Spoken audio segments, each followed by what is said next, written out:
my favorite pastimes is learning about stuff, things, all sorts of things, cults, conspiracies, aliens, the Federal Reserve, the creature of Jekyll Island, you name it.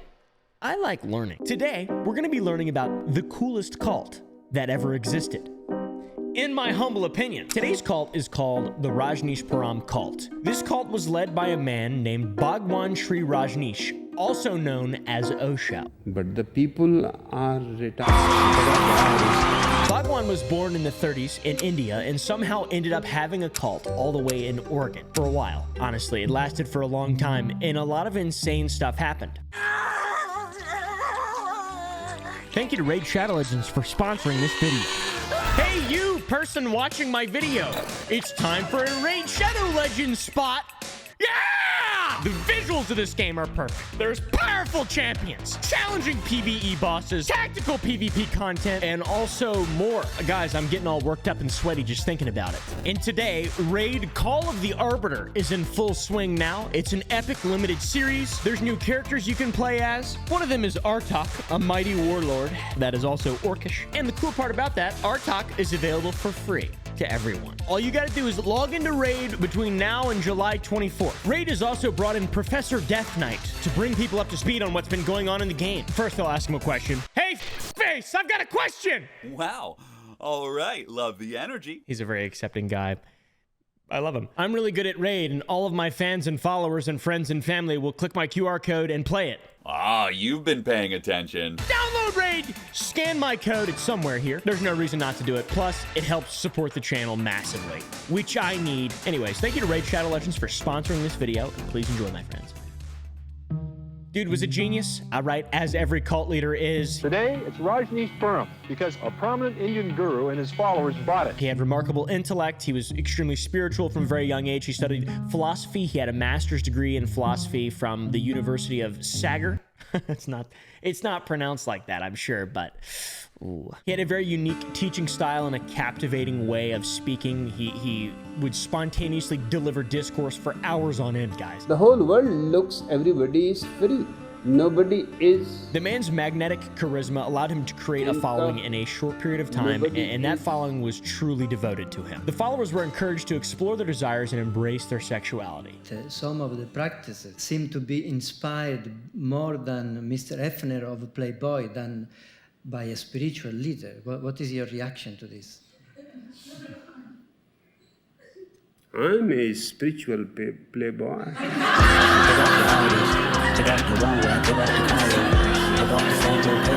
Is there something wrong?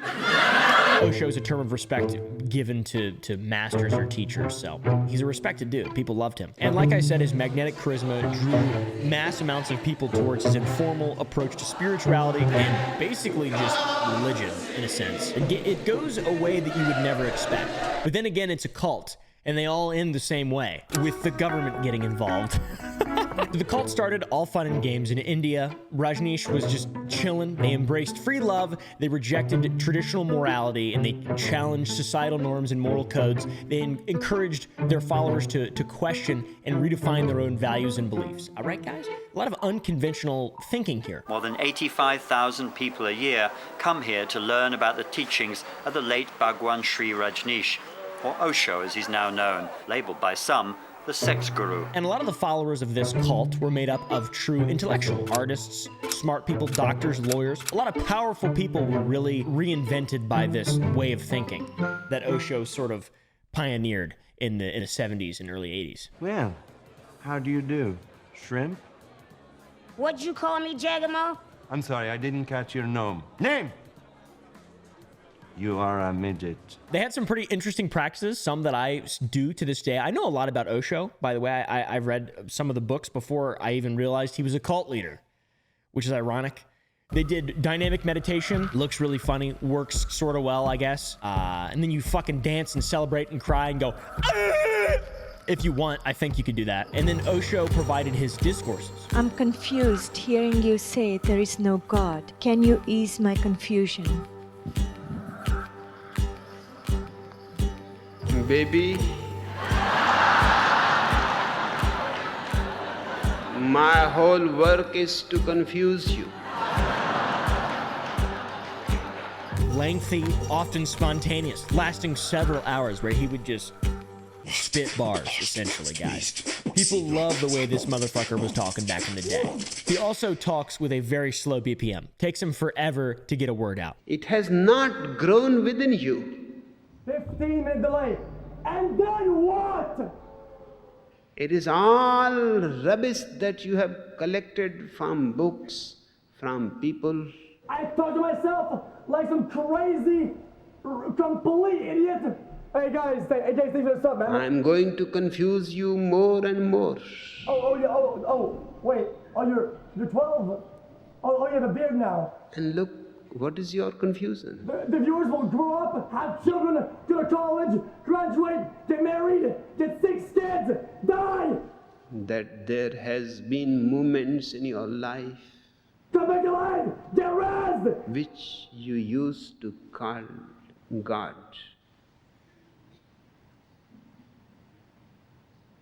And another practice that you might notice throughout this video is them motherfuckers love red, right? They love red. They love bright, vibrant colors that are red or purple. I don't know why. It's eclectic. It's an eclectic look. They're embracing individuality and the freedom of self-expression by all wearing the same colors. Classic guru-follower relationship here. Now, things went extremely well for Bhagwan in the 70s and 80s in India. He developed a large following, and they needed to sort of facilitate the growth of this business. So first thing you need to do is get out of India. All right, guys, you need to go to Oregon. That's basically what Bhagwan was thinking. I believe their reasoning for traveling to America is that it's easier to exploit the government. I really don't know what their idea was in the very beginning. There's a lot of different theories and ideas, but it is much easier to just do your own thing in America, especially at the time, and in Oregon, an extremely rural area. I'm here in one of the largest ranches in the Northwest, 100 square miles of Oregon. Used to be known as the Big Muddy Ranch. Today, it's Rajneeshpuram. Bhagwan and his cronies acquired the Big Muddy Ranch in 1981. It was a 64,000 acre property in Wasco County, Oregon, United States of America. It was this point, with the acquisition of all this land, that Rajneeshpuram was established. A town, essentially. A self-sustaining commune with the vision of creating a utopian community based on Osho's teachings. King Osho. There was great investment from the cult into infrastructure. They built housing units, hospitals, meditation centers, restaurants, shopping centers, even a fucking airstrip, dude. He was like he was really, really, really rich. This whole cult leader thing, very attractive to me. And the place was beautiful too. Very modern looking, contemporary for the time, especially just being in the middle of nowhere. And you have all these little cherry people out there in the fields picking berries and whatnot. Cool. Looks like a fun place. Rajneeshpuram, like I mentioned, aimed to be a self-sustaining community. They cultivated their own food, agriculture, they had their own livestock, they implemented modern technologies, water, energy management, conservation, things like that, and even built a sophisticated irrigation system and a power plant, all to help their community become its own thing. You might imagine a bunch of fellers coming in from India and all this crazy red clothing and stuff probably is not going to do well for locals in a rural area in the United States of America, especially not in the 70s. They're strangers to us, and their mode of living is different than we're accustomed to. So it's really hard to tell. Well, I don't want these critters running around the country. They weren't too keen of this growing cult on their doorstep for many, many, many reasons. Rajneeshpuram's decision to become self-sustaining was controversial at the time. They didn't want to rely on the local government, taxes, all that stuff, and the local government wanted them to be incorporated in part of the state, obviously, so you can control, etc. As you can imagine, the rapid growth of Rajneeshpuram also put a strain on the local surrounding ecosystem by how rapid of growth they were undergoing. All the development of infrastructure, it's expensive. It's expensive. They used a lot of land. That had people raising eyebrows. And from the very onset of Rajneeshpuram acquiring that land, they were dealing with legal battles and conflicts with local government agencies, zoning, shit like that, you know. Many bad things have happened just for roads. Authorities, bit suspicious of a cult of a bunch of cherry people coming in from out of nowhere, making a bunch of money and having their own thing. That's weird. That's really weird. I understand. I understand, because the big cult doesn't like the smaller cult coming in and taking up all their cult people. And like I mentioned earlier, the followers of Bhagwan were very, very open about everything that they did. They just had their cocks and balls flinging around, their pussies flapping in the wind, you know, boobs flat, just hair everywhere. And the local communities, the people of rural Oregon, were not like that. They were just old ranchers. Kind of a clash of culture, values, etc. Caused a bit of friction and caused a sense of disruption in the local areas. It was a threat to the social fabric and stability of the region.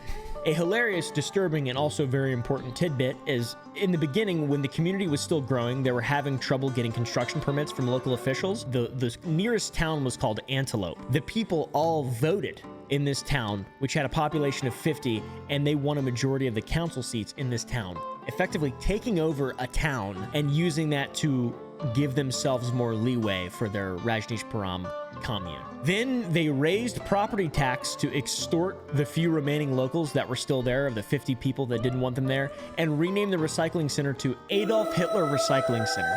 What, dude? What? Why would you do that? That seems rude. So the tone is set. Rajneeshpuram is a thing. This is when it starts getting bad. This is when really stuff starts happening. Rajneeshpuram is now an established home base. They have something functional. They're setting their sights on a new goal. Attract followers from around the world. Grow this baby as big as they possibly can. They did not want to stop. They did not want to slow down. Bhagwan and his disciples were taking over the world. Also Sheila. I didn't even mention Sheila yet. Sheila's a real bitch. They haven't learned a lesson yet. You'll find out about Sheila soon enough. There was much publicity and media coverage of Rajneeshpuram. As you can probably imagine, the charismatic presence of Osho, the controversial nature of the commune. There was news articles, documentaries, word of mouth. This thing spread like the plague, my brothers in Christ. This shit was like the 13th century or 14th or something. I don't know. When was the Black Plague? I don't know. Bubos. It was an international following from around the world. He had many books that he published, all these public discourses, audio recordings. Followers, aka seekers from around the world, were attracted to his teachings. It was an incredibly diverse international community that was around the world and also living specifically in Rajneeshpuram. And this whole time, Bhagwan and the whole idea of the Osho cult is selling all this on the promise of spiritual growth and personal freedom. Just breaking away from social norms, being a happy person, seeking an alternative path to enlightenment, getting out of the grind, getting out of the rat race. All right, bud? He was trying to prevent people from getting ratatouilleed. Okay, why do you think I grow my hair the way I grow it? And it was sort of like multi-level marketing as well. Like friends would convince people to get in there, and then there was like a Bhagwan tribe triangle. It was pyramids. No, it wasn't. I'm lying. But it was people influencing people, their friends telling them to join. When it comes down to cults, there's always a monetary aspect. Money always drives these things. Take Scientology, for example.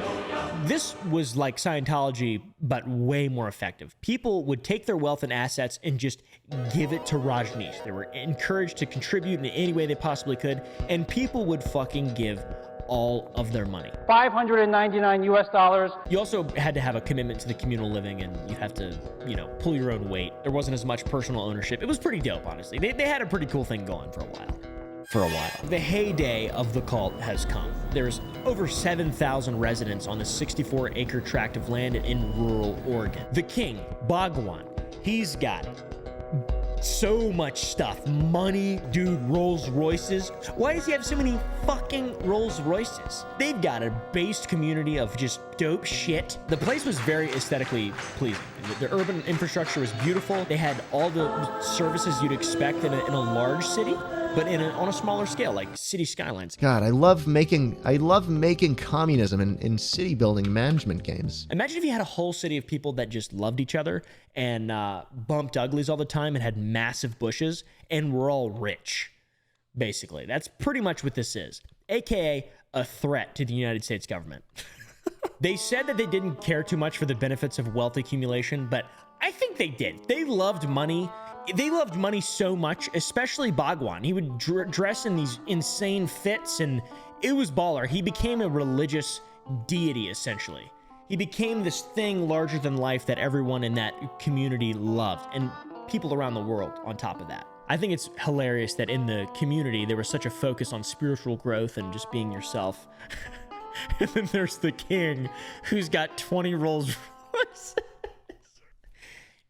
You guys are being taken advantage of, I think. All right. This guy likes money and you all are really stupid. So this is the peak of Rajneeshpuram. It's all downhill from here.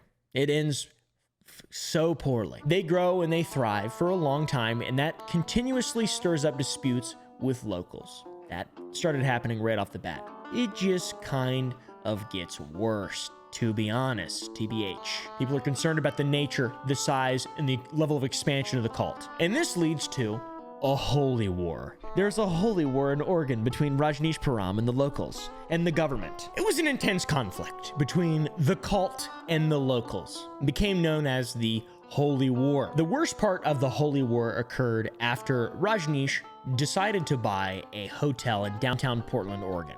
All right, this is enemy territory. People, locals, not exactly sure who, didn't exactly like the fact that Rajneeshpuram was having an influence in Portland. They were spreading. So they decided to blow up the hotel. Intensive. I'll bet they won't have... Wow, they have it! Motherfucking 5 months. It was a deliberate attack on the Rajneesh Hotel. Here are the two men. They look like cavemen. I'm not even gonna lie with you guys. They look like fucking cavemen, I swear to God. That's a Cro-Magnon right there. No one died, luckily, fortunately. But this spurred another level of just aggressiveness in Rajneeshpuram, if you could say. They bought a lot of guns, and then they underwent militia training, guys. Bad, bad, bad. Protected by the Constitution, yes. A well-regulated militia, but also bad, bad, bad, because as soon as you create an army within the largest army in the fucking world, the largest, scariest, most imperialistic army in the entire world, they don't like it very much. And they start looking at you. They don't look at you with just the local police. They start looking at you with the BATFE and the FBI and the CIA and other fucking freaks. I cannot undersell how huge of a deal this was, by the way, my friends. They created their own police force, their own militia, whatever you want to call it. They had insane access to a lot of weaponry and ammunition. And you know, that's just for the 7,000 members there. 500,000 members globally were made aware of this and, you know, were pledged to lay down their lives to support Bhagwan. What? This is crazy. This is truly a holy war.